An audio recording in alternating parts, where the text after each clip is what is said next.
Good morning, everyone, and welcome to our webinar to help you prepare for National SBIR Week, Quad Charts and Other Best Practices. I'm Rebecca Todd, your moderator and presenter this morning. I work as Innovation Specialist for the Arkansas Small Business and Technology Development Center. We are a taxpayer-funded organization that provides confidential one-on-one consulting, training, and market research services for entrepreneurs and established companies across the state. We have been working in Arkansas for over 40 years now and have 9 regional offices throughout the state that allow us to help entrepreneurs and companies here. We have 2 others that are opening later this year, bringing us up to 11 total offices, and most of our regions have at least 1 university-based center. Through our center's competitively awarded federal and state technology grants, the ASBTDC is able to offer continued outreach through events like this webinar, where we share information about the SBIR STTR program for both statewide and national audiences. We help entrepreneurs with each step of preparing and submitting small business innovation research, SBIR, and small business technology transfer, STTR, proposal applications, as well as state level ones for supplemental technology commercialization funds.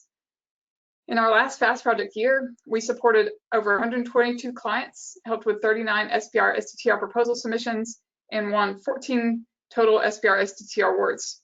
To date, our clients have won over 70 SBIR STTR awards across the participating agencies.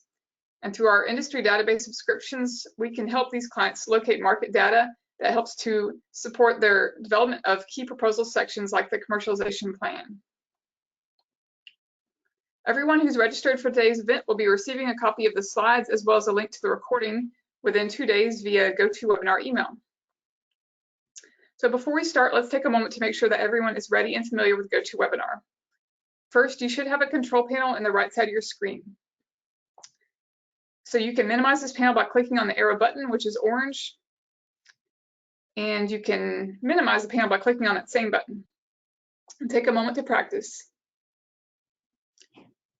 And second, you have the ability to submit questions using the question pane, which is located near the bottom of the control panel. I do encourage you to submit questions throughout today's presentation, and I'll have time at the end for Q&A with all of you. Before we get started, I want to give you a little bit of information about my background. So my name again is Rebecca Todd. I serve as Innovation Specialist for the Arkansas Small Business and Technology Development Center, or ASBTDC for short, and I've been in this role for 12 years now. As Innovation Specialist, I work across the state to help companies and new entrepreneurs explore and respond to funding opportunities in the SBIR STTR program. We've helped companies win over $30 million through this program to date. And to supplement these awards, our center has helped clients win over $6 million in state level and venture capital funds. I attended the University of Arkansas at Fayetteville, where I earned my bachelor's degree in biology and a master's degree in animal science, and then studied professional and technical writing at the UA of Little Rock, where I earned my master's in the arts. Early on in my time at the ASBTDC, I also became a certified business advisor and technology counselor. So with that, I'm going to go ahead and move into today's conversation on quad charts and other best practices. And again, this is an event that's meant to be preparation for the upcoming National SBIR Week.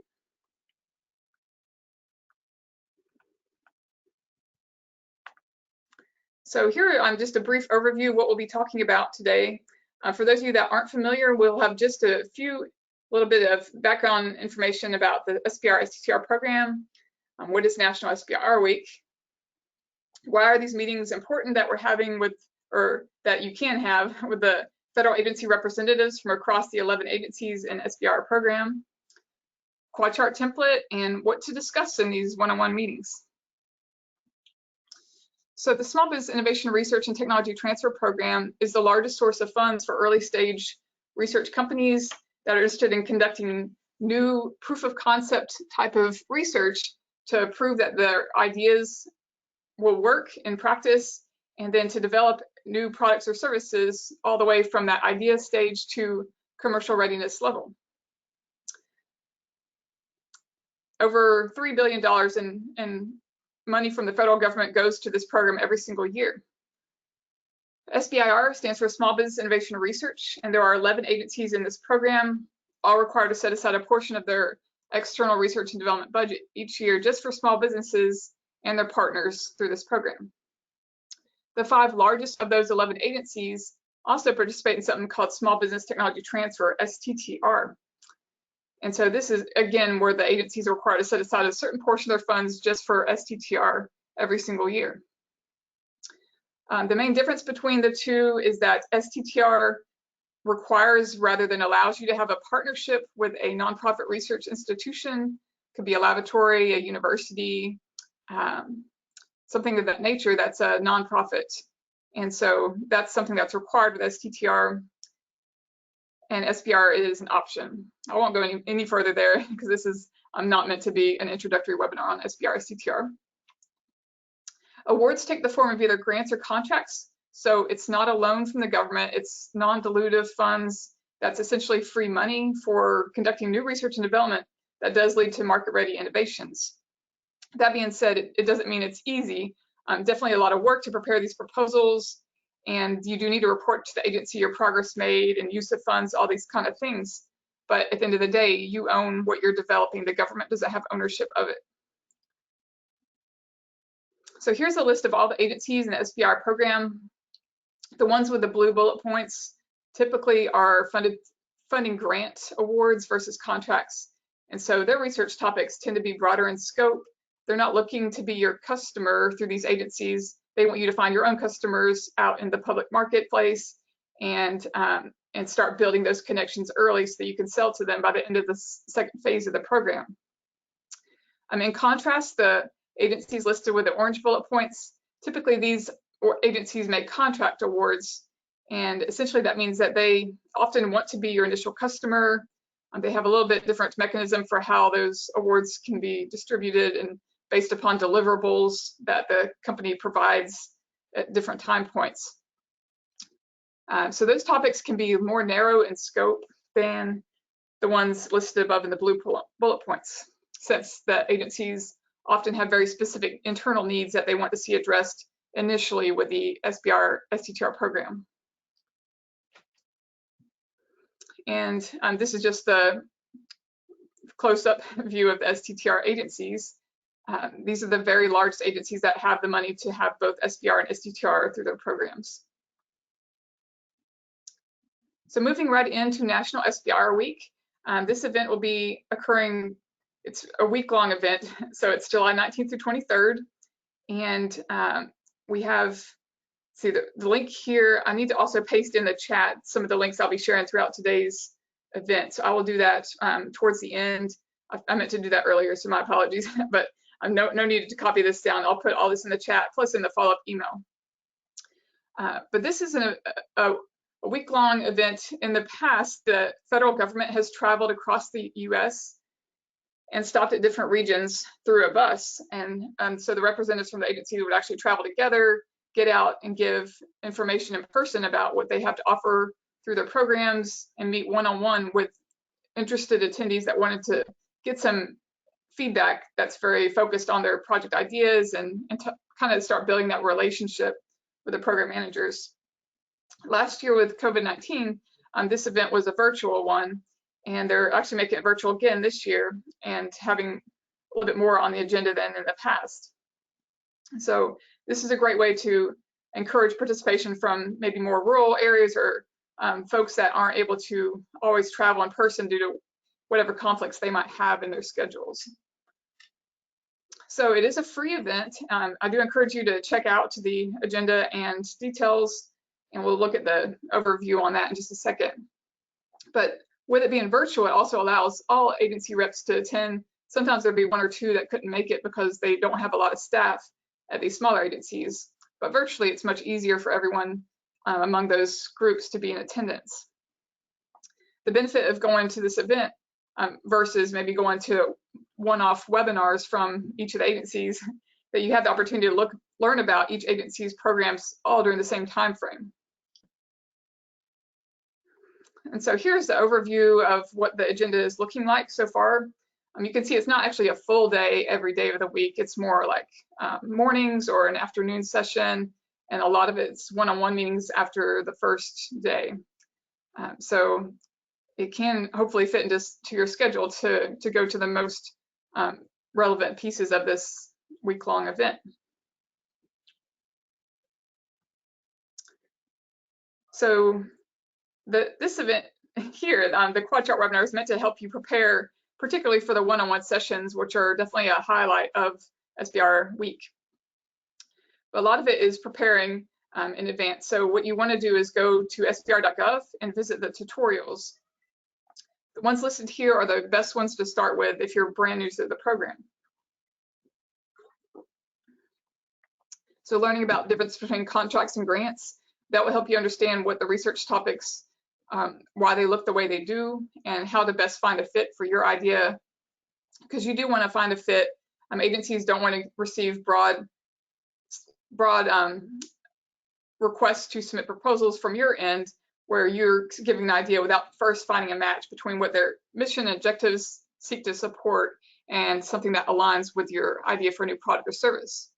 So do your homework by finding a topic, seeing if grants or contracts are the best fit for that particular project idea.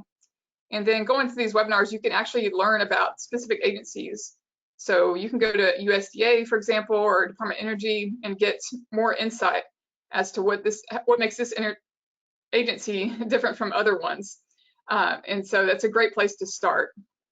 You can also even find out what their schedules are typically through those tutorials, because each agency is on its own unique funding cycle each year.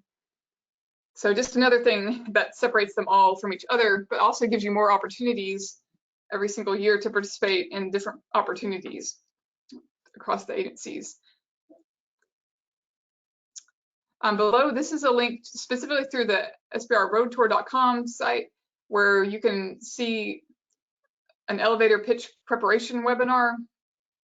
They used to call it elevator pitch, and they used to refer to that as the same way as the kind of the quad chart meeting. So that's a good resource as well to check out. And it's led by Dawnbreaker, which is the contract agency that helps to organize these one-on-ones for SBIR week.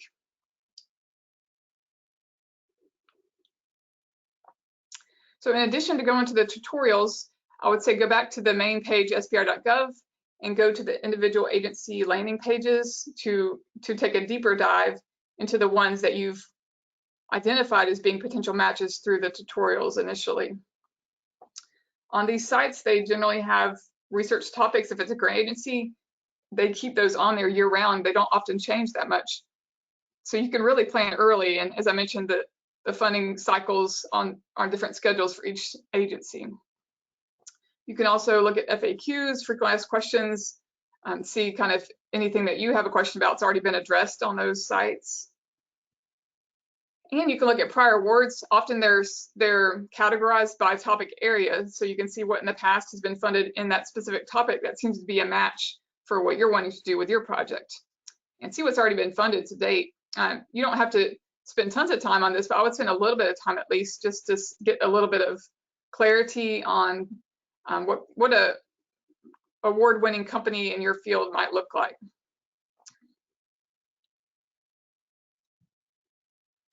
So one thing to keep in mind is that you probably need to tailor your expectations for each of the meetings a little bit differently, depending on what agency you're meeting with. Some agencies have more of a focus on commercialization even in phase one.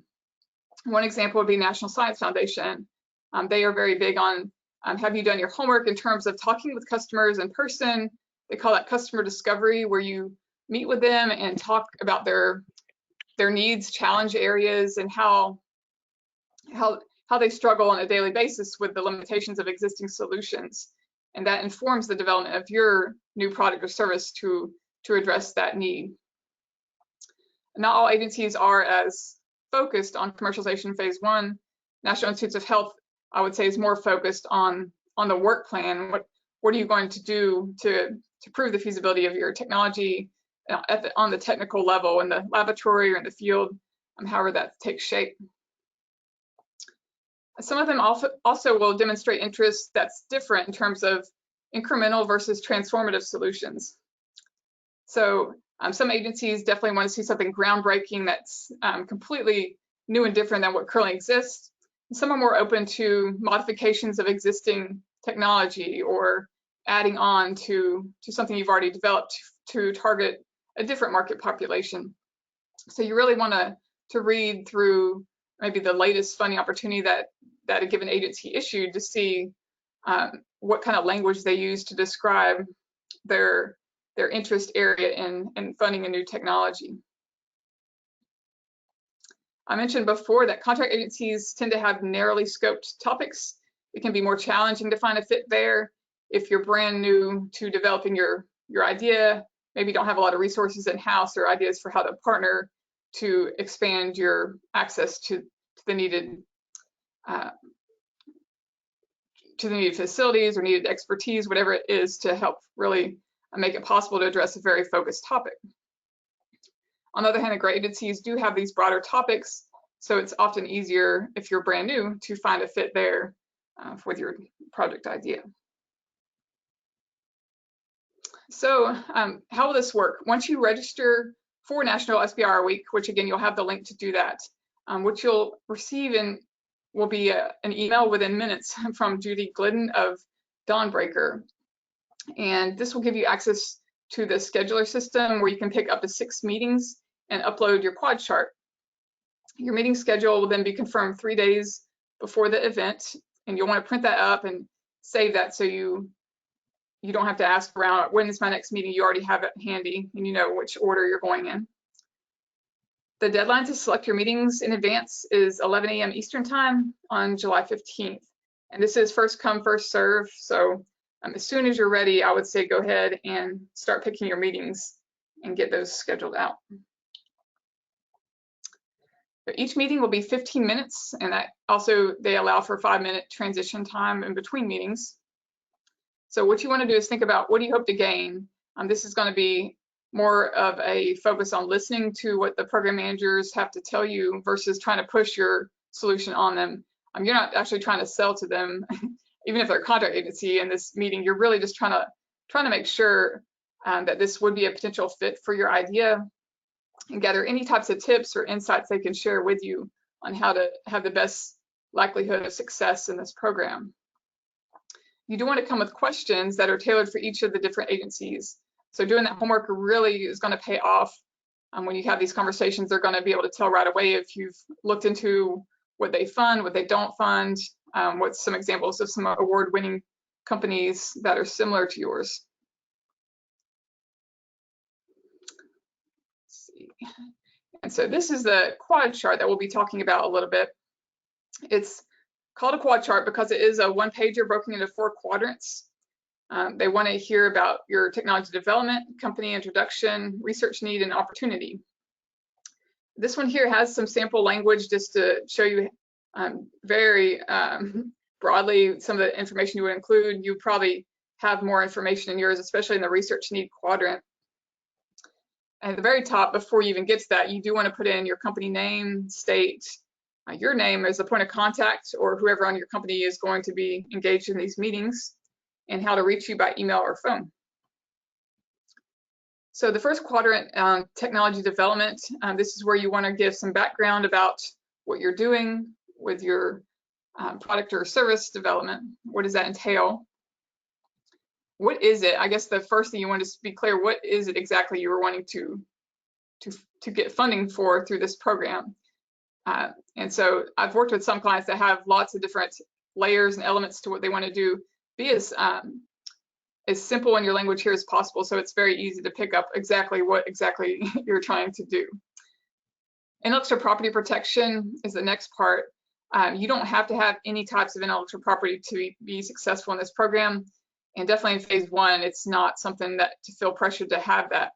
But if you just happen to already have some form of it, such as a patent or copyright trademark combination, something like that, this would be where you would just briefly note what's in place to date to protect your technology from competition on the marketplace. And so if you don't have anything, you would just put not applicable there, something to that effect. If you do have the pending patent, you might also include the date of it. And that wasn't done on this sample, but that's something that you could do to show when you took that action to file the patent at the U.S. Patent and Trademark Office. We also want to mention the stage of development. A lot of you will probably be at the basic research phase if you're just starting out in this program. And I'll show a chart later that also talks about technology readiness levels. Sometimes agencies like Department of Defense speak about stage of development in terms of a TRL or technology readiness level. And then the value proposition, what are the unique benefits that your technology has to offer for customers that currently aren't available with the existing solutions? This one here isn't all that specific. Reduce the risk of cardiovascular disease, but that's fine for a quad-chart if you just don't have any idea of even how to estimate what measurable benefit yours will have compared to the competition.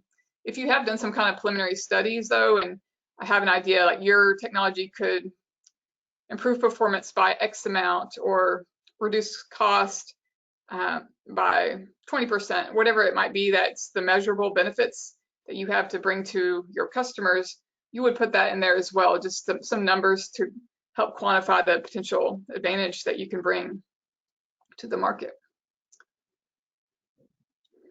Okay, so under technology development is research need. This is why you are seeking funding through the SBIR STTR program. So you see you have a lot of space here.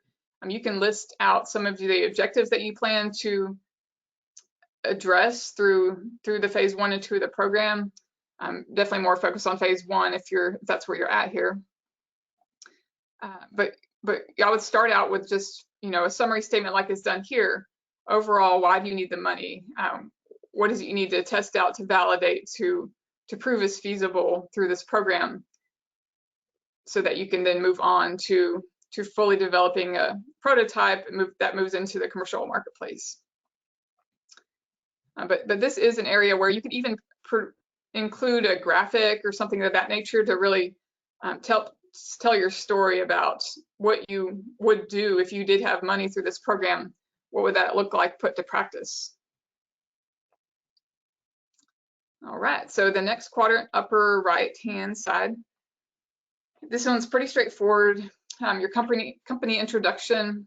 So you have your mission statement, which is, of course, what is it you want to accomplish to change the landscape for this area of science that you're planning to impact.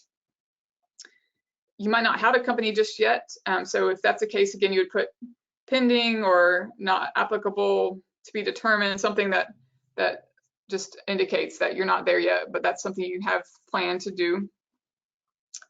Total number of employees, facility description. This would be just a brief high-level mention. If you have a lab, or you have, if you have agriculture, maybe you have a field that's on your property, you would just explain that this is your primary site where you would conduct the project work. It might not even be something that you own, but something that you have access to through project partners. And so if that's the case, you definitely also want to mention that you have access to facilities and resources through X or Y partner that will enable you to be successful in the project. Most likely, you don't have any sales to date, so you could put something like this, sample none to date, if that's the case. If you do have sales, I wouldn't feel pressure to put lots of detail there, just your latest annual numbers, just the big number. Just to back up a bit, none of this should have any proprietary information. So definitely going back to technology development, you don't want to put anything in here that you're not comfortable discussing openly with the agency. This is really meant to be just enough information to help them understand what you're doing, but not trying to give away anything that's secret to your team's work. Okay, and the bottom right-hand corner is opportunity. This is really where you want to talk about the market opportunity, to show that you do have an understanding. You've done some level of work to verify that there is a need out there, and that your technology would fit into a unique niche that hasn't yet been addressed. So having an overview of the need or problem is important there. If you can put any numbers to quantify the market size, the total addressable market being the segment of the complete market that you can actually address, given in factors like competition and other variables that could limit your ability to directly reach every single customer that might actually be in existence. So if you find yourself looking for some assistance with the market research side of things and you're based in Arkansas, that's something that we can help you with too, through our market research services to help you quantify that. But you can also just put a more general statement, as was done here, this is just a growing need. It's not something that's been addressed yet fully. Your target customer could be a different person than your end user, so also keep that in mind. Who's actually going to buy from you? But you also want to speak to the person that's suffering from the condition that you are seeking to address, if those are different people. So again, if you can put numbers, that's always best to quantify what percentage of people in the US or globally are suffering from this situation. And what those demographics look like they've done in this example, those aged 40 to 60 tend to suffer from metabolic syndrome. And finally, the market opportunity part, how your specific product or service actually will fit into the landscape of the state of the art to address this need or opportunity. So here I've gone a little bit more in depth to some of these areas to give you some tips, which mainly takes the form of questions to consider. So going back to that technology development quadrant, this is where you want to talk about what is your solution, what will it do? Again, don't share anything confidential, just as much as you're comfortable with. Okay, not to have intellectual property just yet. Let's see, we've talked about stage of development.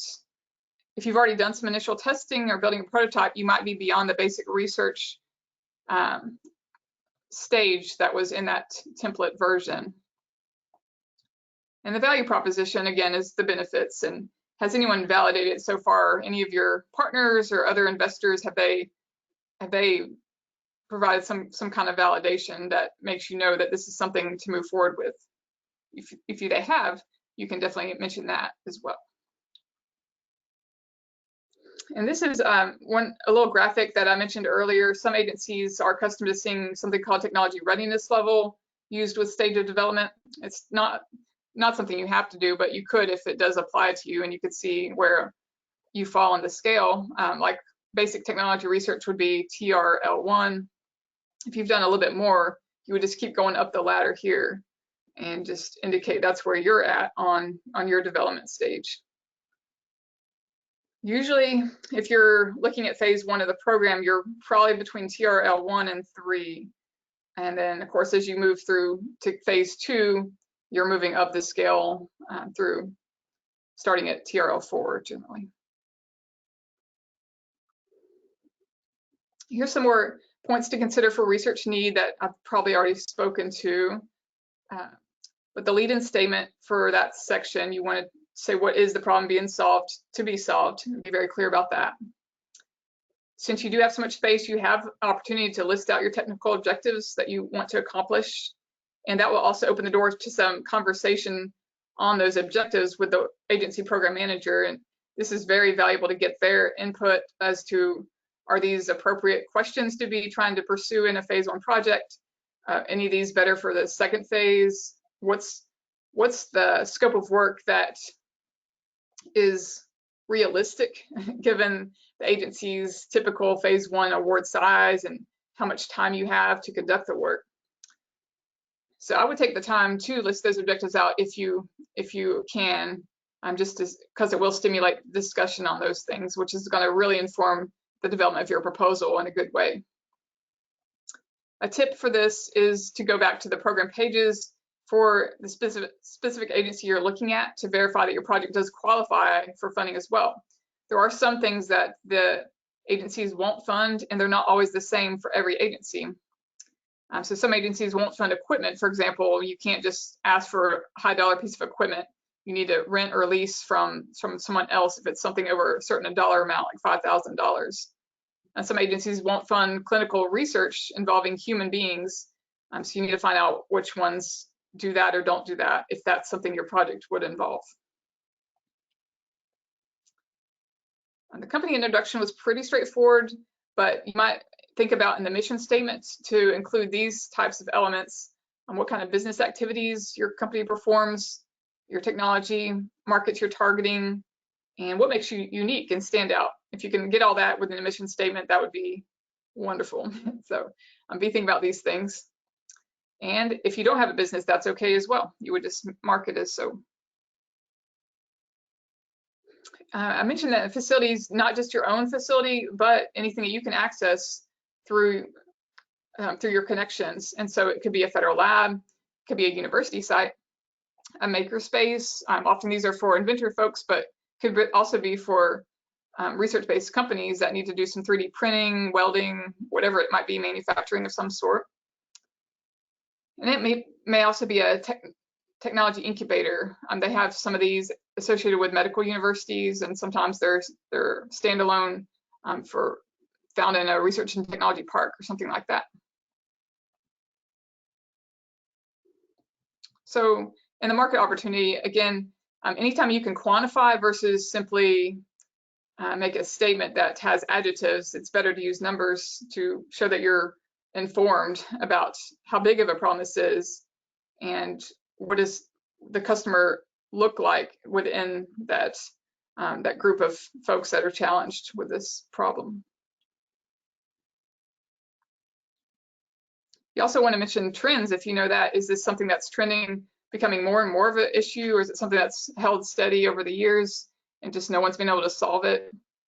Anything like that that you can help to add to this section would be great.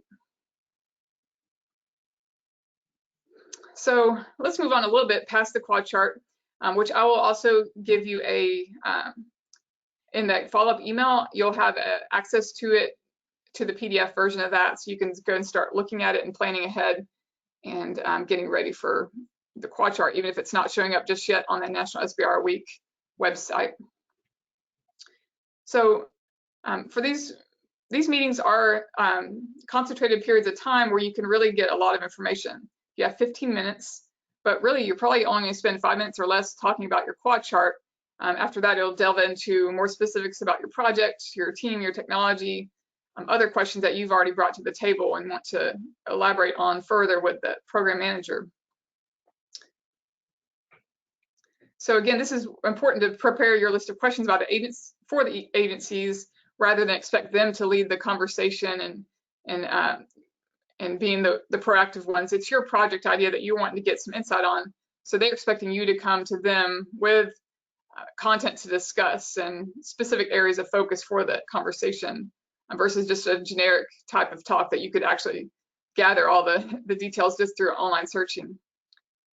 So once you do have your questions and you give them to the program manager, you want to do more listening than talking.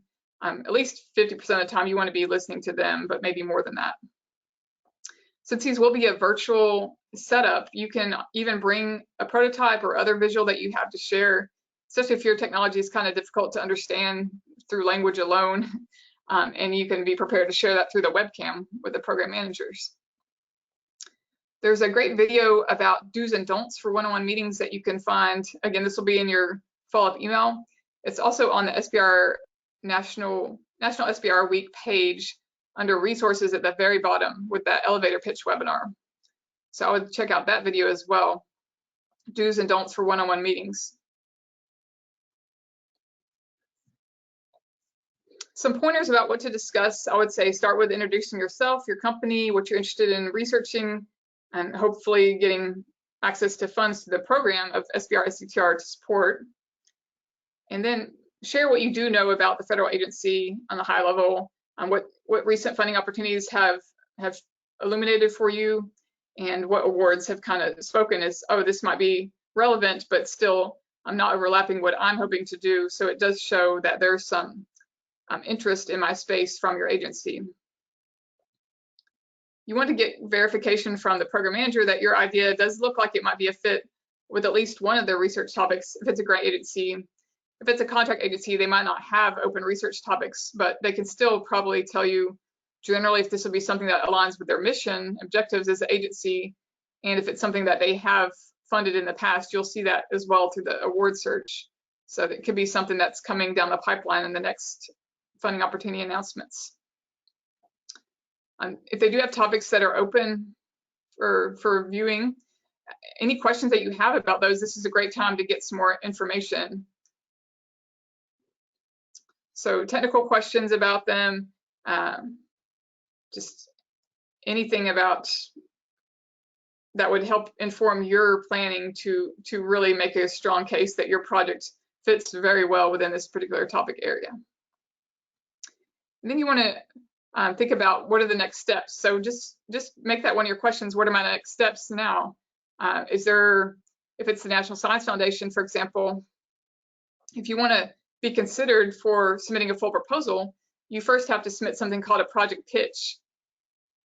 And that's a 3-page document that you would submit online, and the agency would then review it, give you a response within a couple of weeks that, yes, we would like you to submit a full proposal, or we need more information, but then we might be open to a proposal from your team. They might also say, no, this just isn't in our area, so this wouldn't be a good fit for you to pursue.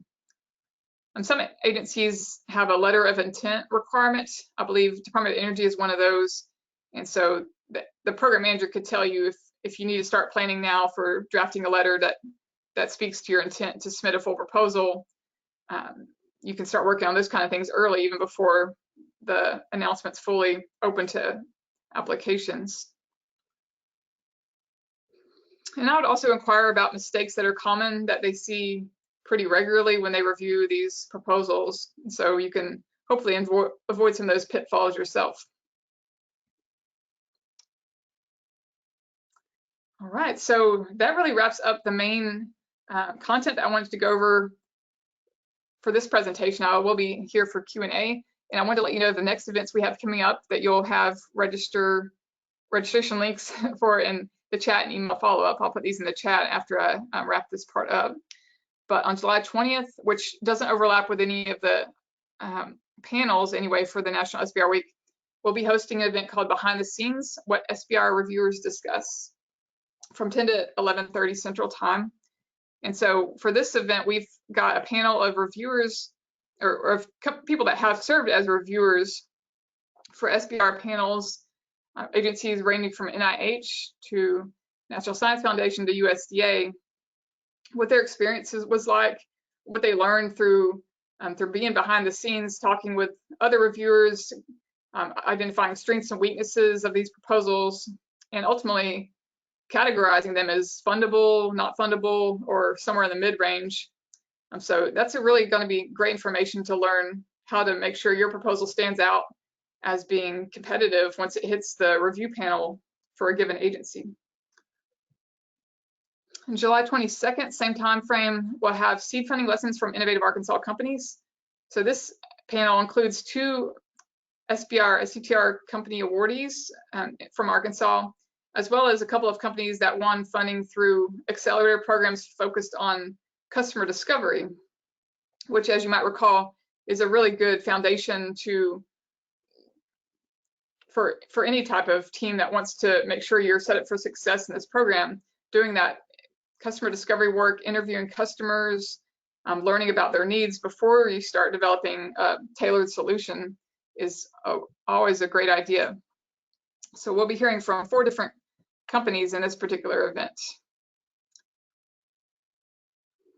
And with that, I want to thank everyone for your time and attention. I hope this was good information for you. And I'll open up to questions at this time.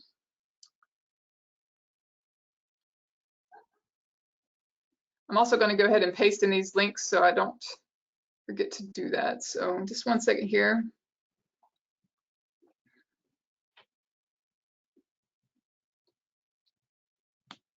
If in case you've forgotten, you can input your questions through the question pane of the panel.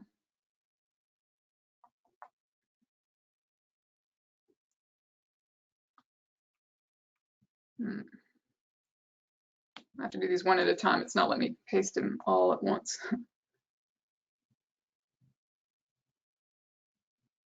Oh, here it goes. Okay, so I've just pasted in everything that I've referenced in this presentation in the chat, and you'll have these also in the email, but in case you want to go and start looking at them now, that might generate questions from you. Just wanted to go ahead and share that too. All right, looks like I've gotten some questions, so I'm going to go ahead and read these out and then share my answers. The first one says, I've heard that hiring a professional grant writer to prepare grants significantly improves the odds of getting an award. Is that true? And can you comment on preparation of grant with respect to hiring a grant writer? it can help you for sure improve your odds of getting an award, especially if you engage a specialist that's got a background specifically in SBIR and STTR proposals, which there are a number of consulting groups out there that do have that expertise. So I would definitely take advantage of that if that's something that you can pay for and engage. I would be wary though of having teams that say they can do all the writing for you. You want to be able to also be involved in that process, and you're the most knowledgeable as the scientist or as the inventor of what you're developing. You're also the one that has the passion for the work. So I would expect to still be pretty hand in hand with whoever you engage to help put your words on paper and use them more for their ability to lay things out in the most readable way and help tell your story in the most clear and compelling way. But you still need to be prepared to provide the data and all the background and insights to help them really understand the problem and why this is a great solution to that problem. Here in the state of Arkansas, we have, through the Arkansas Economic Development Commission, there is a grant called Technology Transfer Assistance Grant, or TTAG for short, where companies can access cost match funding to engage a third party. It can often be an SBIR, STTR proposal grant writer that can work with them in collaboration with ASBTDC on the proposal. So the advantage of doing that, again, you might get expertise in your specific scientific field. That's someone that's already very well versed in medical science or agriculture that can get hands-on with the writing and help you with that. So you might, whatever state you're in, look at what state funding is available to help you engage a third party, so you're not completely paying all out of pocket for that. You can get some support from the state. But I definitely would say also engaging your small business and technology development center is a great idea. We don't write the proposals for you, but we're coaches and mentors through the whole process. So I give tons of tools to help companies get started and prepare each section. I also review the proposal from the perspective of an agency review panelist. And so the kind of information you can get from your SBDC is also going to be invaluable to helping you be more competitive with your application. And the next question asks, is the quad chart used across the agencies, or is it useful only on the one-on-ones, or is it applicable also to applications? Okay, that's a good question. So for these meetings that you can have up to 6 one-on-ones, you can tailor your quad chart to fit different agencies. This isn't quite what the question is asking, but I just thought of, I've had companies in the past want to do this, where you can make modifications based on your research of the agency. You might see, oh, they're more interested in this particular research need, so I'll tailor my project to be this way for this agency and a different way for another. You can do it that way and just make a single PDF that has all of the different versions of your quad chart, maybe one's for Department of Defense, one's for NIH, for example. So that's something you can do. You would just still submit it as a single file to them. But each agency will be looking at a quad chart that you submit, whether it's the same one across all of the 6 that you're meeting with, or you have a tailored one. Within the actual SBIR STTR application, you don't generally have a quad chart. So this is more just specific for National SBIR Week. This is what they've determined is the best way to help the agency representatives get ready to learn about you. They'll send these quad charts out to them before your meetings. They can look over them and be prepared for a conversation with you that way.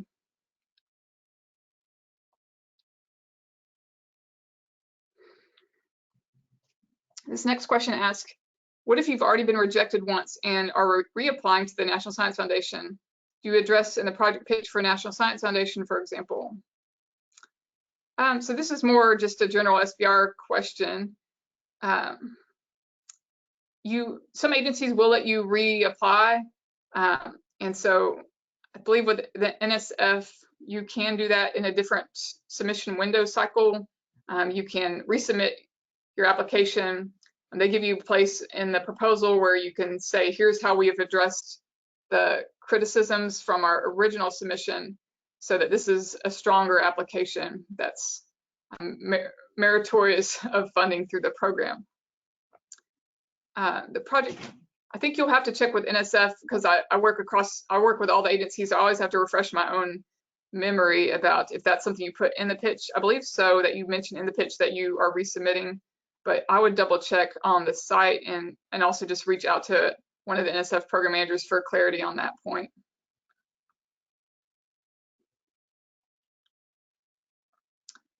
The next one asks, I'm interested in your seminar with Arkansas successes, but can't locate the webpage to register. Would you mind posting the registration webpage address? So I did post everything in the chat.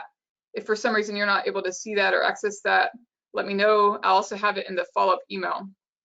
But we are open to anyone. You don't have to be in Arkansas to go to these events, so feel free to come wherever you're located. Okay. All right, looks like all the questions I've gotten so far. So hopefully this was informative, and I know it was really fast. If you're brand new to SBIR, I would say you probably want to go to our YouTube channel and hear recorded webinars about introduction to SBIR STTR to get more in depth there. I didn't want to try to combine two different things into one webinar this time. So if you're not familiar, please do, of course, go to sbir.gov to those tutorials. Also to our YouTube channel, you can find more about exactly what is the SBIR STTR program there as well. I hope to see you all at our next ASBTDC events that are being held in conjunction with SBIR Week. And I hope you also, if you're based in Arkansas, I should have mentioned this earlier, but you can send your draft quad charts to me for review before you upload them. So I'll be happy to give you some feedback before you actually submit that. And that would hopefully help you make sure you're on the right track. So feel free to do that. If you're not based in Arkansas, I'm sure that your local SBDC, the person that's focused on technology there can also give you some insights on your quad chart drafts. But I hope you can all participate in National SBIR Week and that this has been useful content for you. I hope you have a wonderful day. You will receive the slides and recording as well within 2 days. So that will be available for you. Thanks again for coming and for your attention today.